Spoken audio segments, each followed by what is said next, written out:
Alright, so I'm up here in the most beautiful spot ever, and I'm overlooking Midway, Utah, and all that stuff. It's amazing.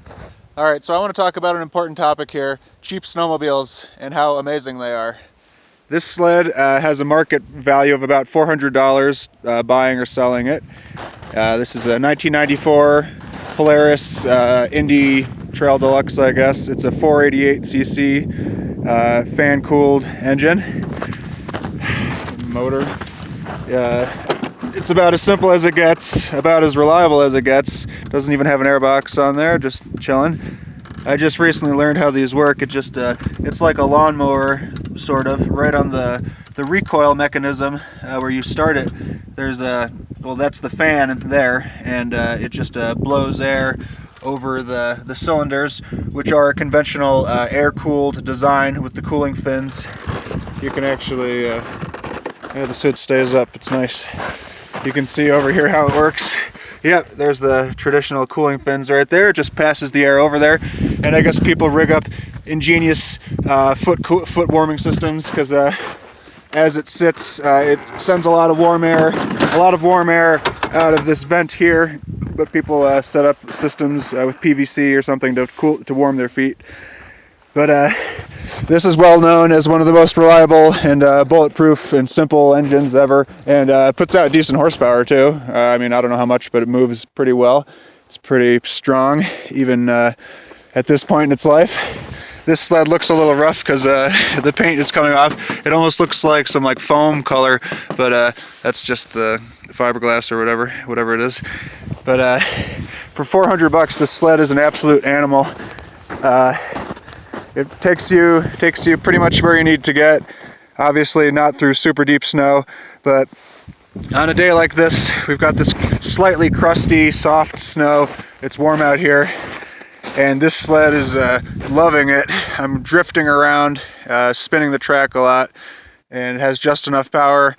And yeah, even only just having 488 cc's at 9,000 feet elevation here, it's still a hell of a lot of fun. And anytime you pin the throttle wide open, it definitely gives you what you're looking for. I grew up in upstate New York, right next to all the snowmobile trails and stuff, and I never had a snowmobile at any point.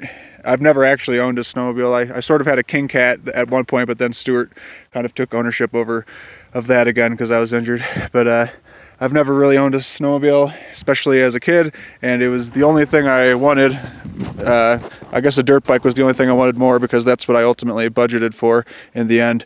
But I was right in an active part of snowmobiling country there, and something like this was exactly what I dreamed of. But at the time, say in the year 2000 or something like this was still cost a couple grand, or at least a decent little chunk of money. And the only sleds that you could get for $400 back then were really terrible, things from the 80s that didn't run well, or something from the 70s that didn't run. You just couldn't get anything good for $400 or $500. And of course, these are Utah prices. Go to ksl.com to see how cheap everything is in Utah. It's ridiculous. You can make a business just buying things in Utah. I might want to do that. But yeah, growing up, this sled would have been amazing to have, and now it's worth next to nothing. But with a little bit of work, it keeps going. Stuart, the owner of this sled, had to put an engine in one of these. He has two of these, and one of them needed a motor. And oh, look at the view over there, incredible. One of them needed a motor, and he put it in there. I'm sure he got the motor for next to nothing or free, or he had it from some other sled, but he put the motor in. It only took an hour to put the engine in this thing. Like I said, it's the most simple, just straight up simple snowmobile engine ever. And he put the engine in 1 hour, and he said, I think this one he's had for 6 years, or this one or the other one. And he said in 6 years, all it ever took was very basic maintenance to keep it going. And they've definitely been run full throttle the entire time and ridden hard as much as possible. So yep, Polaris makes a great product, but pretty much any sled from the 90s, from the mid 90s up, they're all really, really good. It seems like a 99 RMK or something would be nice to have, but this thing is just awesome. I'm gonna ride it around more because the sun is about to set. We have a little more time, but gonna ride around just a little bit more. And that's kind of cracked and stuff. Hopefully that's not a problem. It's probably fine. The track doesn't have a lot of depth to it. And yeah, Stuart did put a rear shock on this last year, he said, and yeah, it feels great. The rear shock's very nice. The thing rides wonderfully and decently quick for 488, and I believe the clutch is on the way out. And that's just one more thing to mention. The other day, or lately, when I go wide open throttle for too long with this thing, the clutch gets stuck in the wide open, or the long setting. I'm not totally familiar with how it works, but I guess that's the primary one, right? That gets stuck open, and Stuart just lifted off the cover and kicked it wildly. I thought I blew the sled up because it seemed like it was locked up and I couldn't pull it and nothing would happen.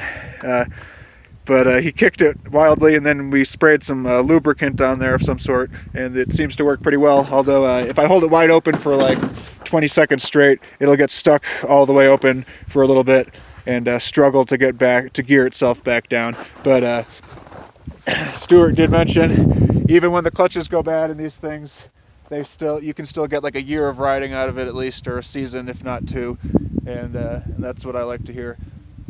As a kid, a snowmobile seemed like an impossibly expensive luxury that I could never have, but they are very reasonable to keep up. Once you replace things, they last for quite a long time, and it is a lot like a car. It holds about 10 gallons of gas, and this thing has been sipping gas. I think partly due to the worn out clutches. It only revs to a little over 7,000 RPM. I think it would normally, hopefully, rev to like 8,000. But I think with the old clutches, it doesn't have it in it for the moment.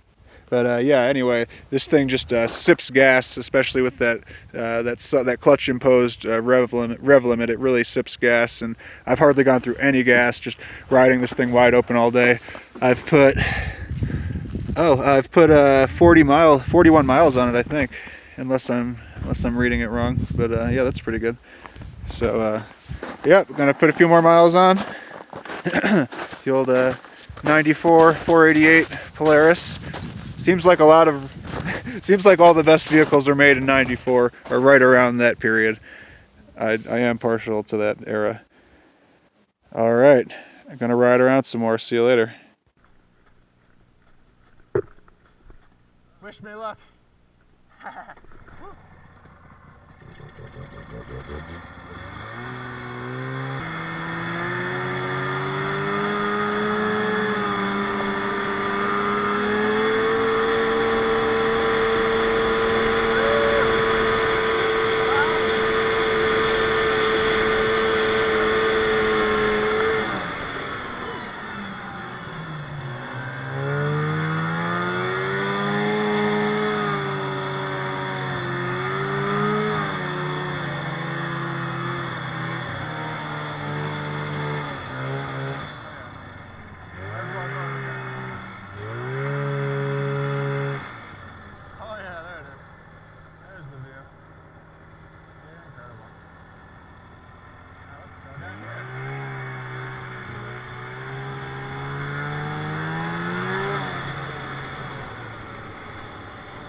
Hopefully this thing's been recording. This is an all-time snowmobile. Wow. There goes someone. Maybe Stuart. This has just been awesome. Look at this. Look at this snow. You don't need any fast snowmobile to really get a lot of enjoyment out of this stuff. The snow is just so much fun today. It's just like sliding away. You can break traction, slide around really nicely. Whew. Yes, it is a lot of fun. Alright, let's get going again. The battery's dying. Darn it.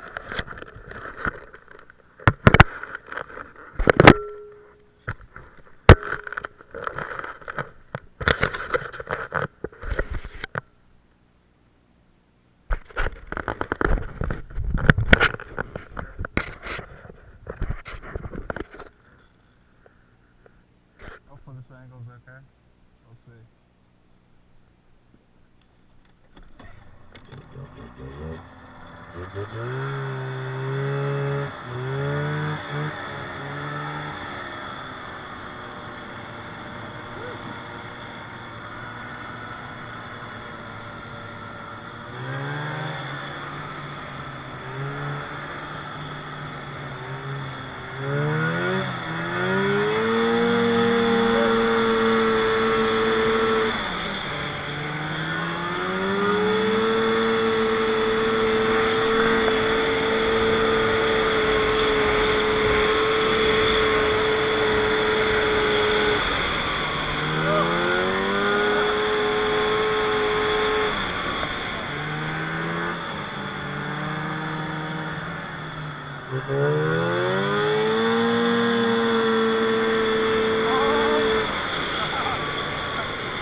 Cool.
Look at this.